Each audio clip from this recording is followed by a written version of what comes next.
Vítám všechny na manifestaci za obnovu rodiny a vzkříšení národa. Tyto manifestace za obnovu rodiny a vzkříšení národa konáme v Česku vlastně už 3 roky od července 2013, kdy 7. července byl v Kyjevě svatořečen Jan Vilíč z Kroměříže a my jsme to svatořečení zároveň vyhlásili v Praze na Václavském náměstí. Od té doby konáme ty manifestace 4krát v roce. Tento rok taky si připomeneme 30. května 600 let od upálení Jeronýma Pražského, což byl blízký přítel Jana Husa. Na Slovensku manifestace za rodinu se konají už od roku 2010 a myslím, že všichni si všímáte, že od té doby, co jsme vyšli do ulic, tak velmi se změnila a mění atmosféra, informovanost lidí o těch hrozbách, jako je juvenilní justice, genderová ideologie a další plány současných inženýrů, redukce lidstva a podobných zvráceností. Tak to je vlastně důvod, proč se tady scházíme, ale v dnešní den na Velikonoční pondělí prožíváme slavnost vzkříšení Pána Ježíše a v jeho jméně sem přicházíme. Proto chceme zahájit tuto manifestaci modlitbou. Poprosím vladyku Timoteje úvodní modlitbu.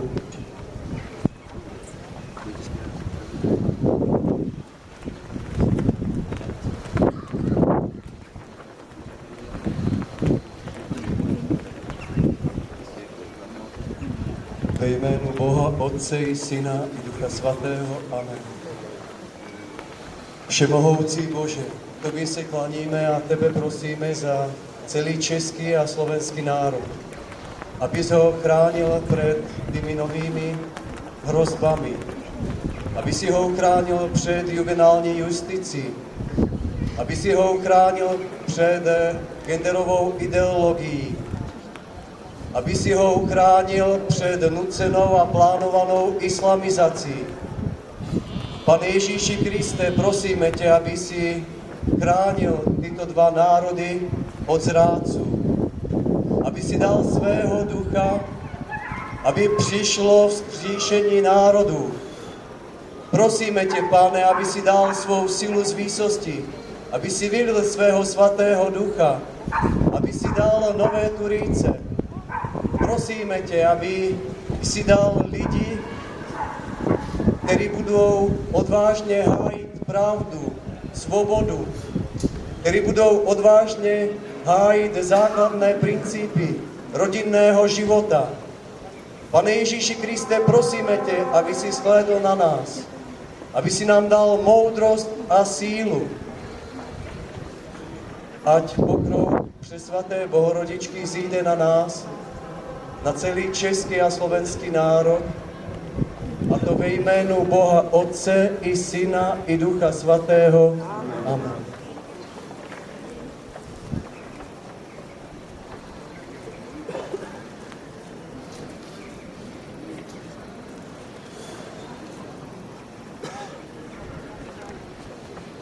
Pane, smiluj se, Pane, smiluj se, Kriste, smiluj se, Kriste, smiluj se, Pane, smiluj se, Pane, smiluj se, Bože náš nebeský Otče,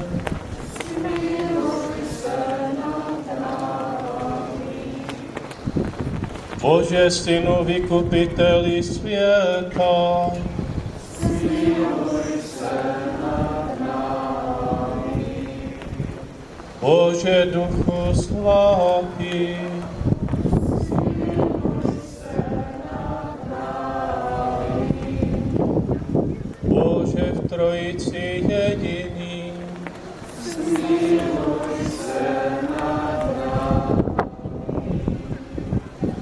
Svatá Maria,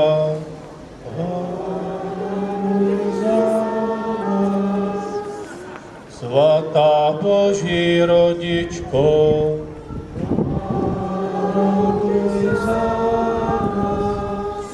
Svatá Panno Pane,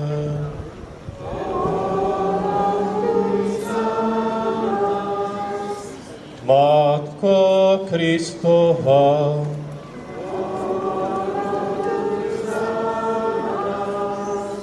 Matko božské milosti,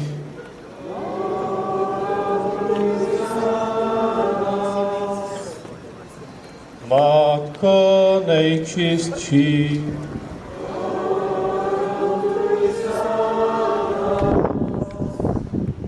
Matko nejcudnější,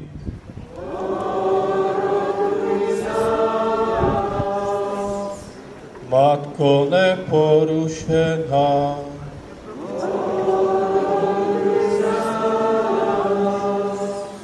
Matko neposkvrněná,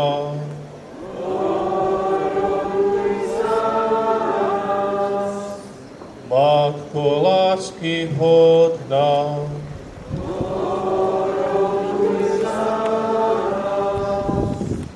Matko obdivu hodná,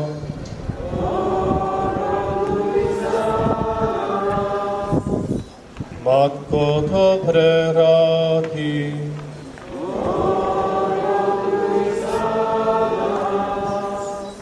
Matko stvořitelová,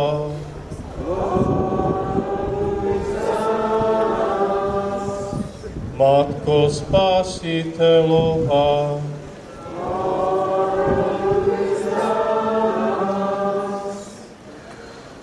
Panno nejmoudřejší, oroduj za nás. Panno úctyhodná,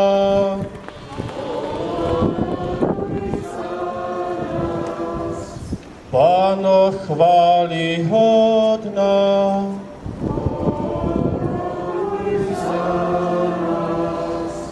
Panno mocná,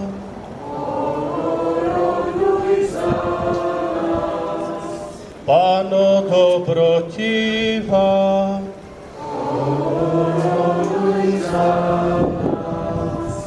Panno věrná,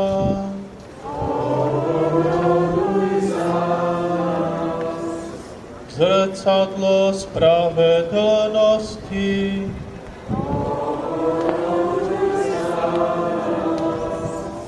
runé moudrosti,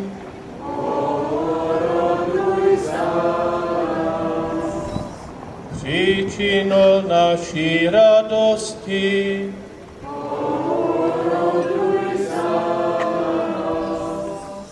stánku Ducha Svatého,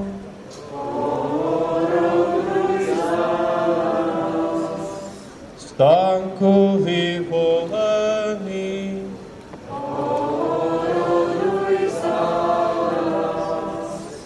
stánku zbožnosti,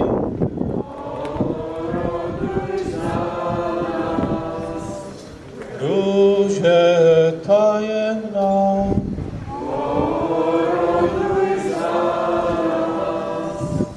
věži Davidova,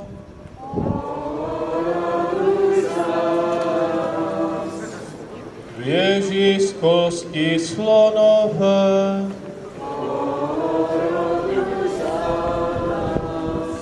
dome zlatý,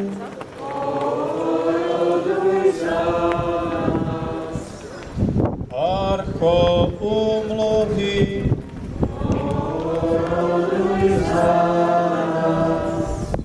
bráno nebeská,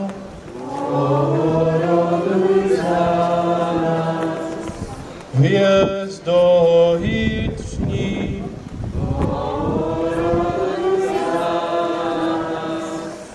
Uzdravení nemocných.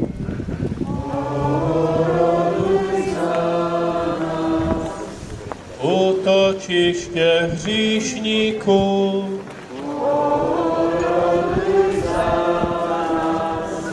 Těšitelko zarmoucený.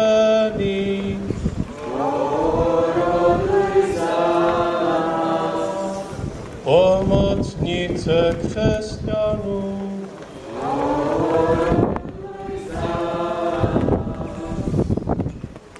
Královno andělů.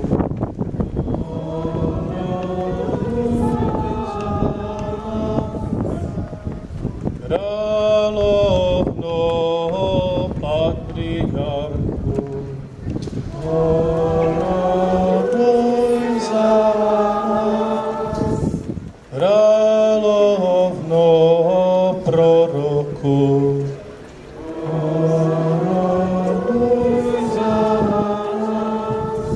Královno mučedníků.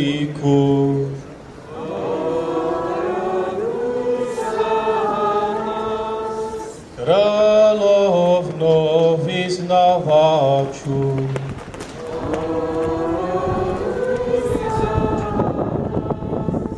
Královno Pane.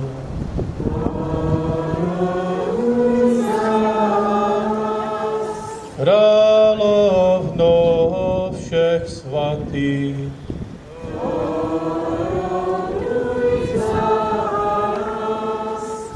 Královno počatá bez poskvrny hříchu dědičného. Oroduj za nás. Královno na nebe vzatá.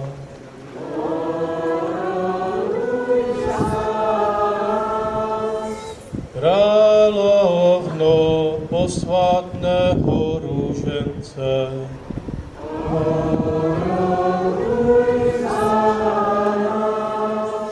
Královno míru.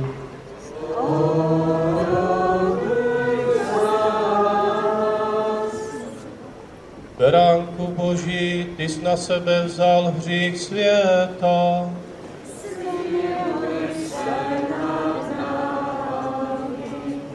Beránku Boží, ty jsi na sebe vzal hřích světa.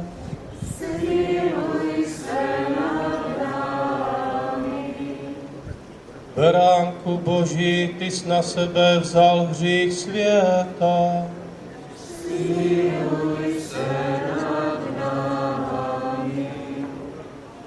Raduj se a plesej, Panno Maria, aleluja.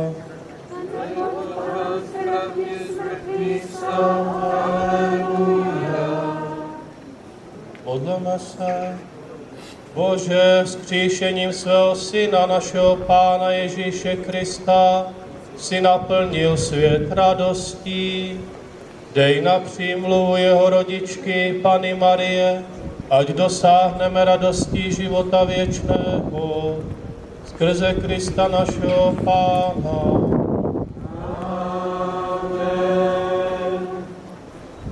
Sláva Otci i Synu i Duchu Svatému.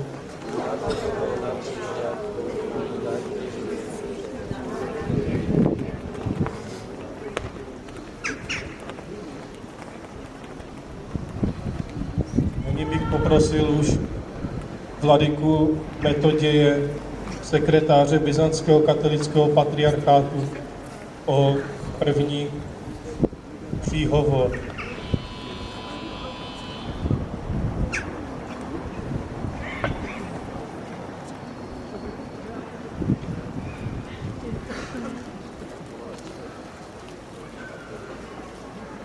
Hristos voskres.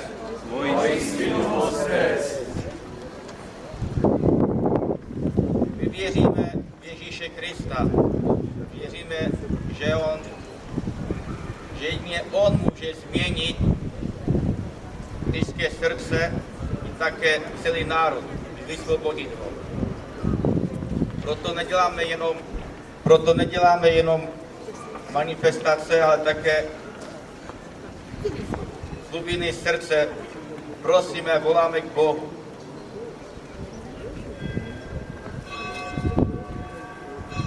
Je právě 3. hodina. Pomodlíme se naši modlitbu. Efata, otevří se. Obětujeme to za český národ, aby byl uchráněn genderní ideologie, juvenální justici, také byl uchráněn před násilnou islamizací a zničením křesťanství. Efata.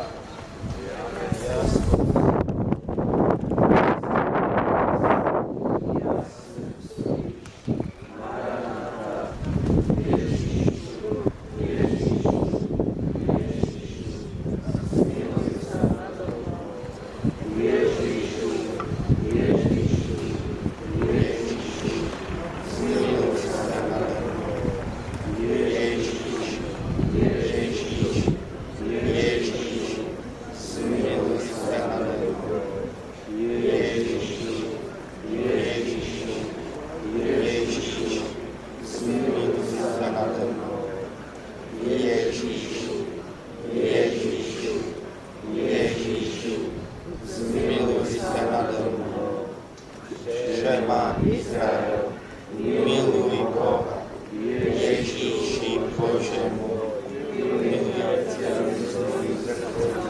celou svou dušu a zo všetkých svojich síl. Teraz strácam svoju dušu pre Teba a pre Evangelium svojho života.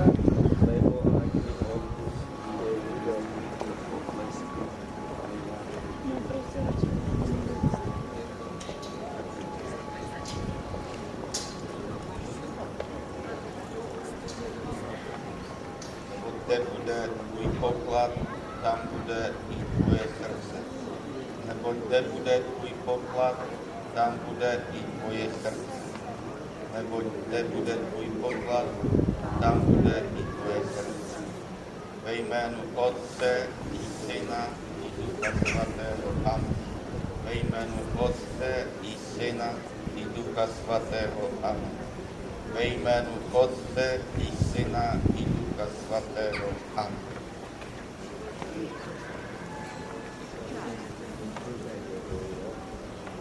Drazí přátelé, srdečně vás zdravím jménem byzantského patriarchátu.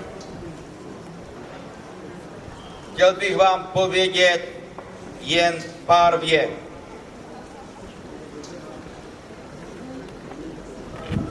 Děkuji Bohu za vás i za to, že nám dal život v této době, že můžeme milovat pravdu, bránit pravdu, trpět pro pravdu a taky zemřít pro pravdu. Český národ nyní prožívá svou Golgotu a zradu vládními i církevními jidáši. Avšak Ježíše na Golgotě také nechala ukřižovat církevní hierarchie. On ale zvítězil. Zvítězil nad ďáblem, hříchem a také nad zlými lidmi.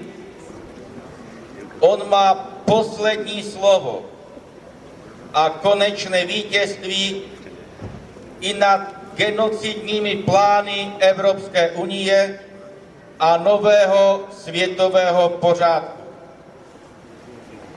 Těmto posedlým elitám nejde jen o naši fyzickou likvidaci. Chcou snížit populaci světa na 1 zlatou miliardu. 6 milionů lidí jsou vyvražděni. 6 miliard lidí chcou vyvraždit. Takže těmto posedlým elitám, architektám toho nového světového pořádku nejde jenom o naši fyzickou likvidaci, ale jde jim především o naše věčné zavržení. Ježíš ale zvítězí i nad satanskými architekty nového světového pořádku, kteří nyní demoralizují a islamizují Evropu. Nebojte se, Bůh je s vámi. Kristova smrt a jeho vzkříšení, které si nyní o Velikonocích připomínáme, jsou podstatou naší spásy. Pán Ježíš svým dobrovolným utrpením a smrtí na kříži zaplatil za moje i za tvoje hříchy. Stačí jediný pohled víry na ukřižovaného Ježíše s upřímnou prosbou o odpuštění a tvá duše je zachráněna. Křtem jsme spojeni s Kristem a máme účast na jeho spáse a šťastné věčnosti. Toto je pro každého z nás to nejdůležitější. Je to důležitější než cokoliv na světě. Pán Ježíš zvítězil také i nad islámem. Nedejte se oklamat zrádnými církevníky a Vatikánem, kteří se vás snaží přesvědčit, že křesťané a muslimové mají stejného Boha. Toto je lež. Podstata islámu je Korán. A podstata Koránu je násilí, vraždění a lež. Autor Koránu je falešný prorok, který měl kromě jiných žen i 6letou manželku. U nás se to nazývá ještě jinak. Jeho Allah není pravým Bohem.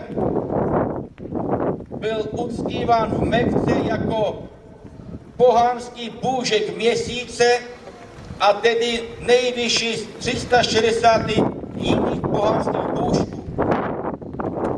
Rituální vraždy v minulém roce v Egyptě, Etiopii a Libii dokazují, že i dnes platí na Allahovu slávu uříznout ti hlavu. Nebojte se, Pán Ježíš je vítěz. On vstal z mrtvých. On nedopustí pro vaši víru, statečnost a oběť, pokud se nebudete bát trpět pro pravdu. Pán Ježíš nedopustí, aby v Česku zavládl půlměsíc. Ježíš bude bojovat za vás. Spolu s ním zvítězíme. Christos voskres. Tvoj syn